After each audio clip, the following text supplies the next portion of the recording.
My name is Joe Lewis, and I joined the Mug Club 2021, so 5 years ago. First time I came, pardon me, 2017, 2018 or so, I was responding to a Facebook post from a friend who said, hey, anybody want to meet up at Copper Kettle? And I thought, gosh, that's a place that's close by that I've never been, so I'll come over.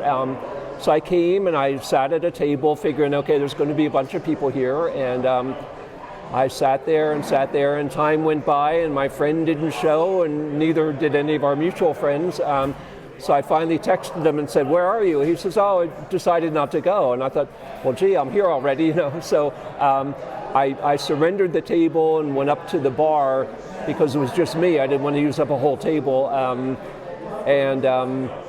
It was a very memorable time for me because Billy was behind the bar, and he was great, very gregarious. And I sat next to Brian, the artist, the sketch artist, and the three of us just had a wonderful conversation spontaneously. I mean, these are two people I'd never met before, and they were very, very welcoming, and that kind of is a trademark of this place, that people are extremely, extremely welcoming. The other real lure was that Milk Stout was on tap, and as a dark beer fan, I loved it.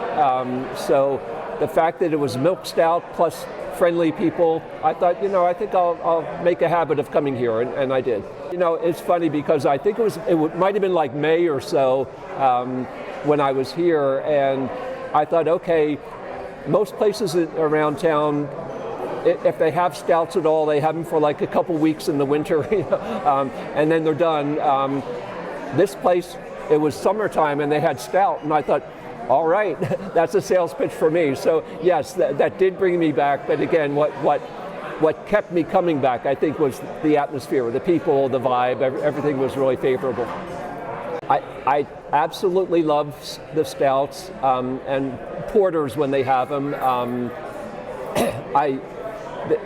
To be honest, the Snowed In is to die for. It's so good. It's also so dangerous because of the high alcohol content. But boy, that's liquid gold. It is wonderful, wonderful beer. So those are the ones I go to. Tonight I happen to be drinking a Dunkel, which is great. I do prefer on the maltier side rather than hoppier when it comes to beers.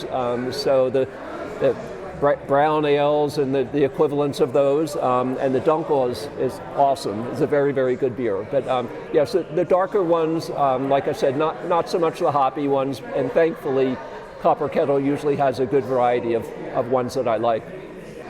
You know, all the memories are positive memories, and they all kind of converge into, you know, just the great place that this is and the great atmosphere that is here.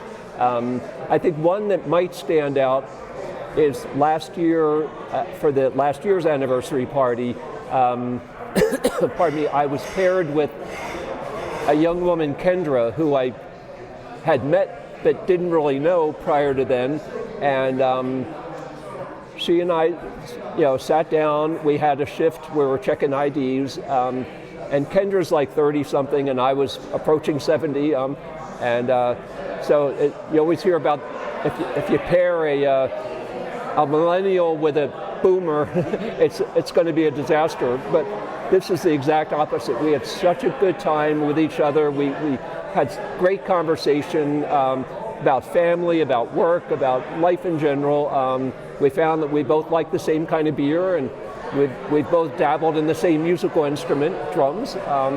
But it was just a fabulous time. So that kind of stood out to me because, like I said, historically in the media you hear never put a millennial and a boomer together, and here we were, and it was just fabulous. And in fact, that also is representative of the people here. There's a lot of people in multitude of age groups, and we all get along like we're family. You know, it's a real honor. It really is to be in the Mug Club. I know it's highly competitive. I can't even describe the thrill that I had when I was asked to join the Mug Club. I thought, really? You know, with all these people that have been here forever, that all have known each other forever. But it was and still is a real honor. Great people, a nice size mug, so a good quantity of beer, and just kind of an even closer knit group of people than I would have ever experienced, or expected to experience anywhere. The dogs of Copper Kettle, boy, that's another thing that keeps me coming back, and I think keeps a lot of people from coming here and becoming regulars. This is by far the dog-friendliest place I've ever been in Denver, and that includes like dog parks and stuff, because the dogs that come here are all good dogs. They're all friendly dogs. They all interact with each other well, and the people here, the patrons of Copper Kettle love dogs, and the dogs know that. They pick that up. So when you see a dog come in and people immediately go to greet the dog says, "Oh, this is a cool spot," and they run around. And as you know, my dog Astro, sometimes he's more welcome here than I am, and that makes sense in a lot of respects. He comes here and does the rounds, jumping on people's laps and being a general nuisance, but everybody welcomes it, everybody loves it, and the things that might annoy other people about dogs are actually embraced here. So, and I've seen some dogs repeatedly, some dogs I'll see only once, but every time I see a dog here, they're having a good time and they're very, very welcome, and they know that it's a safe place and a happy place. I always have a book with me. This is and lately the book has become a prop. I used to come here and actually read the book. And as I got to know people and interact with people, it's sort of like, okay, I'll just bring the book in and set it down. That's as far as I get with it.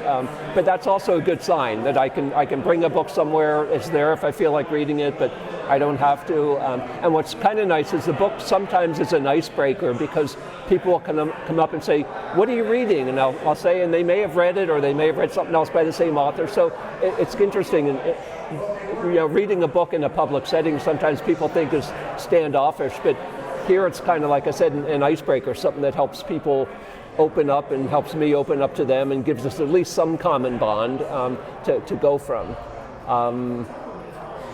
What else? I have a couple notes here. I think I'll admit, I'm still in a little bit of denial that Copper Kettle is closing. It should have sunk in by now, and it hasn't quite. And it is sad. I've accepted that this will never be replicated anywhere for a lot of us. I've talked to a lot of people here, and they all feel the same way. It's like, yeah, we'll try to stay in touch maybe at other locations, but the magic that is Copper Kettle is not going to be replicated. So I'm dealing with that, but I'm also really, really grateful that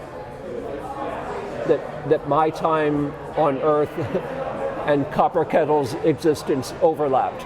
I mean, I'm so grateful for that, because there'd be a huge hole in my life if I hadn't experienced what I've experienced here. And that sounds a little too sentimental maybe, but it's just a great spot. And in fact, I thought to myself, I wasn't even aware of the need for this in my life, but now that it's going away, it's like, wait a minute, what do I do now? But as I said, I really want to focus on how thankful I am that I've gotten the chance to meet great people here, you included, chance to interact with people here, chance to have great beer in a great setting with great people.